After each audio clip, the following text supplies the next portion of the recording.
আলোচনা চলছিল দীর্ঘদিন ধরে। অবশেষে 2026-এ ইউরোপিয়ান ইউনিয়নের সঙ্গে ফ্রি ট্রেড এগ্রিমেন্ট সই করল ভারত। 27 জানুয়ারি মঙ্গলবার এই চুক্তির কথা নিজেই জানিয়েছেন প্রধানমন্ত্রী নরেন্দ্র মোদী। নয়াদিল্লিতে 16তম ইন্ডিয়া ইইউ সামিট চলাকালীন এই চুক্তি সই হয়েছে। প্রধানমন্ত্রী ইতিমধ্যেই একে ল্যান্ডমার্ক চুক্তি বলে জানিয়েছেন। আজ एक और ऐतिहासिक अवसर है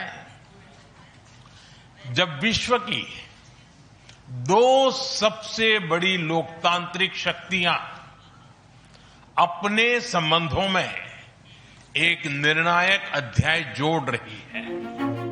এই চুক্তির ফলে কি লাভ হলো ভারতের? ক্রমাগত ট্রাম্পের ট্যারিফ হুমকি, আন্তর্জাতিক ভূরাজনীতিতে যে টানাপোড়েন চলছে, সেই সময়ে দাঁড়িয়ে এই চুক্তি ভারতকে খানিক হলেও অক্সিজেন যোগাচ্ছে। কিন্তু কিভাবে? 27 জানুয়ারি এই চুক্তি স্বাক্ষর হলো। বিভিন্ন প্রতিবেদন অনুযায়ী এরপরে ইউরোপিয়ান ইউনিয়নের সংসদে সবুজ সংকেত পাওয়ার পরে এবং বাকি প্রক্রিয়ার শেষে এই বছর থেকেই কার্যকর হবে এই চুক্তি। ভারত ও ইউরোপিয়ান ইউনিয়নের মধ্যে দ্বিপাক্ষিক বাণিজ্যের পথ আরো প্রশস্ত করাই এই চুক্তির মূল লক্ষ্য। ট্যারিফ নিয়ে আমেরিকার চোখ রাঙানি এড়িয়ে বিশ্ব বাণিজ্যের নতুন দিগন্ত খোলার ক্ষেত্রেও এই চুক্তির অন্যতম লক্ষ্য বলে মনে করা হচ্ছে।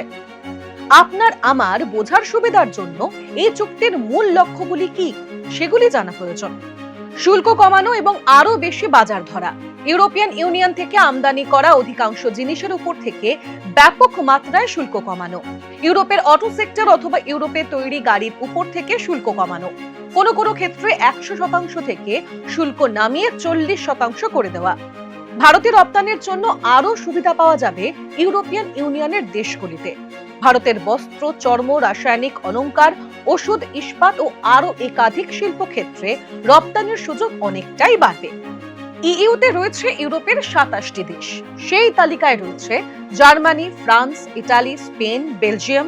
এর আগে ইউকের সঙ্গেও মুক্ত বাণিজ্য চুক্তি করেছে ভারত। এর ফলে গোটা ইউরোপের বিস্তীর্ণ বাজার ভারতীয় শিল্পের রপ্তানির জন্য খুলে যাবে। ইউরো নিউজের প্রতিবেদন অনুযায়ী চুক্তি অনুযায়ী ইইউ মনে করছে 2032-এর মধ্যে ভারতের রপ্তানির পরিমাণ দ্বিগুণ হবে। কারণ চুক্তির ফলে ইউরোপের অন্তত 96% পণ্যের শুল্ক কমছে, যার ফলে একদিকে যেমন শুল্ক বাবদ খরচ কমবে, অন্যদিকে কর্মসংস্থানও ব্যাপক হারে বাড়বে। কি প্রভাব পড়বে ভারতে? বড় লাভের মুখ দেখতে চলেছে ইউরোপের গাড়ি প্রস্তুতকারক সংস্থাগুলি। বাণিজ্য চুক্তি অনুযায়ী ব্যাপক হারে শুল্ক কমানো হবে ইউরোপ থেকে ভারতে রপ্তানি করা গাড়িতে। সূত্রের খবর, আপাতত কিছু গাড়ির ক্ষেত্রে যেগুলির দাম 16 লক্ষ টাকার সামান্য বেশি, সেক্ষেত্রে শুল্ক কমিয়ে 40% করা হবে। ধাপে ধাপে সেই শুল্ক কমিয়ে 10% নিয়ে যাওয়ার পরিকল্পনা রয়েছে, যার ফলে ইউরোপের সংস্থার তৈরি প্রিমিয়াম সেগমেন্টের গাড়ির দাম অনেকটাই কমবে।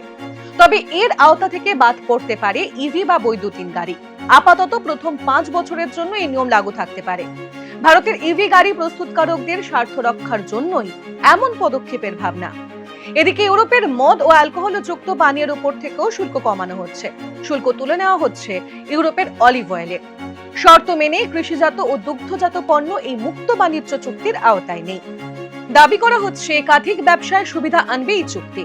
ভারতের বস্ত্র ও জামা কাপড়ের উপর শুল্ক অনেকটাই কমে যাবে।